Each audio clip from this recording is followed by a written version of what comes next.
Yo, what's going on, people? Welcome back to another video. Long time no see, ladies and gentlemen. It's been a little over a month since I've uploaded something onto this here YouTube channel. And as you can tell right now by my demeanor, the seasons have changed. It's getting hot as balls over here in New York. And before the Texans come in, they're like, I go out and play in 100-degree weather for fun, man. Good for you! Now, while I haven't uploaded a video in the past month or so, I have been pretty active on social media. And a lot of people have been wondering, what do I think about all the stuff that's been happening in the nerd culture, in the nerd fandom? What are my thoughts on Avengers Endgame, culminating this 11-year journey? Detective Pikachu potentially being the very first good movie based off of an anime/video game?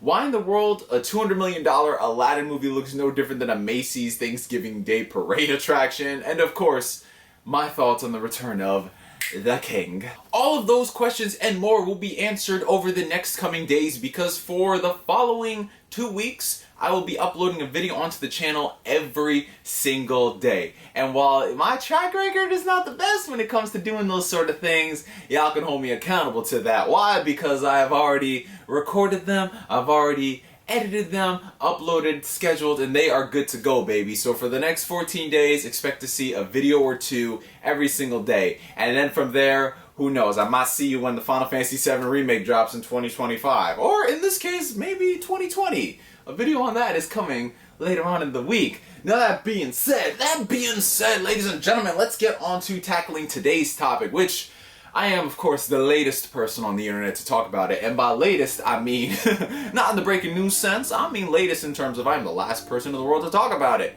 I'm, of course, referring to my thoughts on this year's Electronic Entertainment Expo. And by that, I mean E3 predictions. Like, let's just get to brass tacks. E3 predictions are something that we do as gamers every single year. Why? Because we like to hype ourselves up and not accept the sad reality that most of the time, 90% of our predictions don't come true. Wow. That might have been a truth bomb for a couple people. But every year we still do the same thing. And this year's E3 is actually kind of interesting because, you know, it's funny. I didn't realize that E3 was so near until I looked at the calendar and it was like, oh, E3 is next week. Yeah. Now, there are a couple of factors why people might not be too excited about this year's E3. I mean, the obvious one being that one of the main key console manufacturers is not attending the show. In addition to that, this is the last E3 before the next generation of game consoles comes out. I know that's kind of crazy and shocking to believe, but 2020 is going to mark the year where we get the successors to both PlayStation 4 and Xbox One. And whatever the hell refresh Nintendo decides to do with the Switch, it most likely will come out in 2020. Now, that being said, it might seem like doom and gloom for a couple of people. It might seem like this is going to be a boring year where they're not going to show off any brand new world-changing game announcements. There are a couple of things that we do need to talk about. Case in point being Nintendo, because I think Nintendo, out of all the companies that exist, especially with the key console manufacturers, Nintendo is the one who has the potential to wow everyone. And that's because Nintendo is not really competing with anybody. They don't have any competition. And it's so funny because Nintendo has said this for so many years. Nintendo has come on here and they've said, oh, well, we're not competing with Sony and we're not competing with Microsoft. More often than not, the reason why they were saying that was because they were having a bad year, or they were actually really on top. So they said that with the Wii, that they weren't competing, and then they said that with the Wii U because they couldn't compete. And here we are with the Switch, and it's in this unique situation where theoretically, it could compete with both PlayStation 4 and Xbox One, and as we've seen, it can. Games that come out on the Switch are selling just as good, if not better. And what's kind of funny is in some situations, the Nintendo Switch would actually be outselling the competition. Now, of course, when it comes down to the generation, you can't really compare those sales considering, you know, they've been on the market longer, they've already grown their install base. But when it's something like the Nintendo Switch versus the Xbox One, which really hasn't sold that much, the fact that the Switch is doing better and it's gonna surpass the Xbox One in a shorter amount of time, ooh, boy, good golly Masali, that ain't a good look. This ain't it, Chief!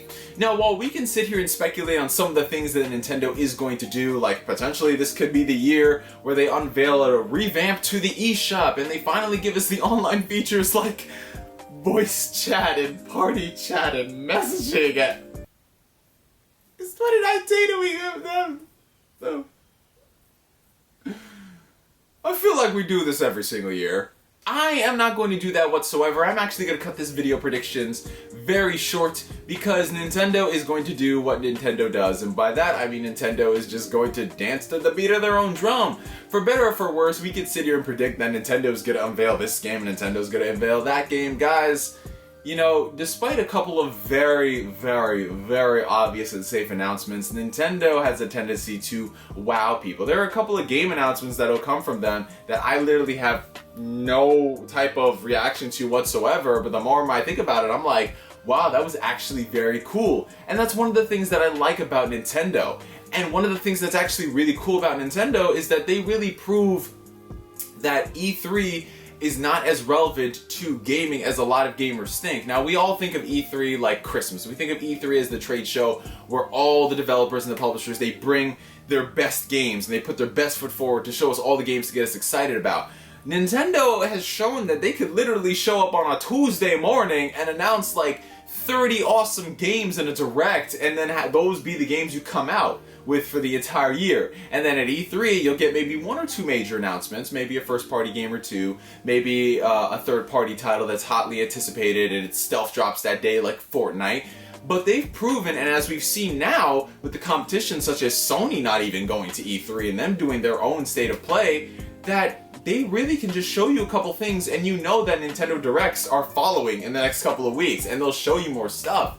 So that's why I really don't want to get up here and say that, yeah, we're probably going to see a trailer for Bayonetta 3 finally, and, you know, all these games that they announced, you know, in the previous years, we're going to hear more about them, and who knows, we might get just like a cool third-party collaboration, because if I'm being real with y'all, it's never concrete. It is never freaking concrete, and you can go back and watch all the prediction videos from whoever your favorite Nintendo channel is here on YouTube, and nobody really wants to say that. They just want to list like the top 10 things they want to see at E3, and you guys know me, I'm not that type of person. We know why those people are doing that. We know they're doing it for the clicks, and since the Switch is such a hot system right now, I love the thing to death. My collection is just out of this world.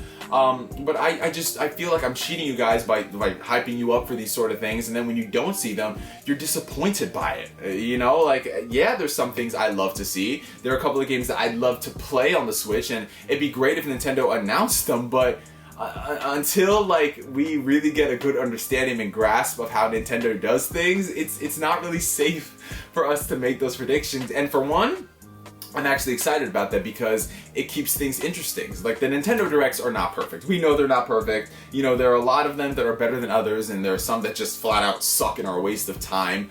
But it's just, there's something so surreal about them where they can come out with a Nintendo Mini Direct and they can announce like all of these games, like The World Ends With You coming to the Switch. That was announced during a Nintendo Direct Mini. You know, that potentially had the the clout to be on stage at E3, and of course it would only affect a small minute group of people, but it was pretty big to them, and it would be considered like one of the best things on the stage show. You know, that's just how I view it, and that's just something that we gotta accept with Nintendo. So I'm sorry that this predictions video isn't really me saying that, yeah, we're gonna see this, this, and that, and it's just like, oh my god.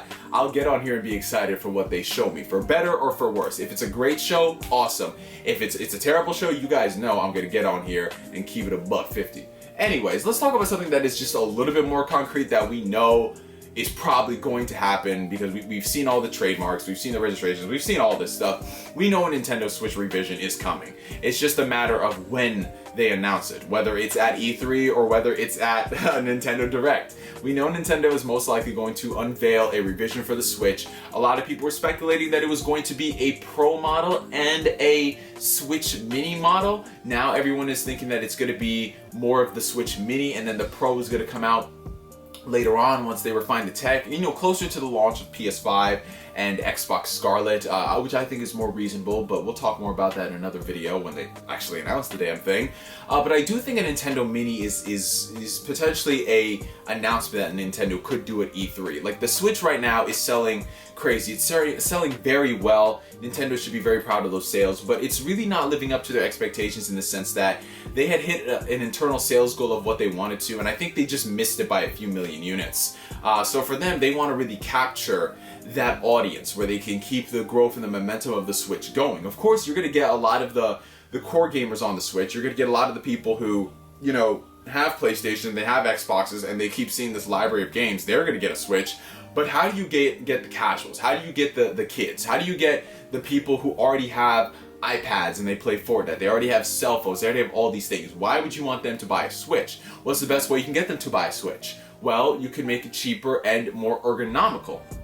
And by that I mean you come out with the Switch Mini. Of course, it's not going to have all the fancy bells and whistles of the regular Switch or a Switch Pro, but it could be the Switch unit that, you know, is just something for the kids to take around and they can throw and they can just, you know, do whatever they want to do, and you won't have to spend too much money on it. It could retail for like $179.99, maybe $200, considering, you know, the tech that's in the Switch. And that'll be the system. It'll be basically the Nintendo 2DS, the system that we all thought was the stupidest thing in the world, was one of the most successful products in Nintendo history. Again, it's one of those things that is just so weird, but they found a way to make it work. So I think a Nintendo Switch Mini is coming. I really do hope that it doesn't have too many like good revisions that makes your Switch feel obsolete. Like it comes out and it has a better battery life, or, you know, it has a better screen and all that stuff, and it's just like, I want to upgrade, but then you can't take out the Joy-Cons. But I want that better battery life and the better screen, you know? And it's like, then should I wait for the Nintendo Switch Pro and all that stuff? But realistically, I think the Nintendo Switch Mini is a thing, and it has the potential to come out. That is going to be the only announcement that I make in terms of predictions and what they could do going forward, because I think realistically, it's a Nintendo handheld. Nintendo, they've done this shit in the past. We know they're going to do it, and they've gotten better and better and better with it as time has gone on. So it's just a matter of time on when they announce it. Anyways, you guys, those are my predictions for what Nintendo's going to do at E3 this year. I'm very excited because I am a happy Switch owner. I love the thing to death. And whatever they announce, whatever announcements, I think, well, you know, they will be announcements. And whether or not we like them, we can go complain and rant about them on Twitter that morning. Anyways, from me for now, my name is NGS signing out. Like always, I will catch you guys later. Peace.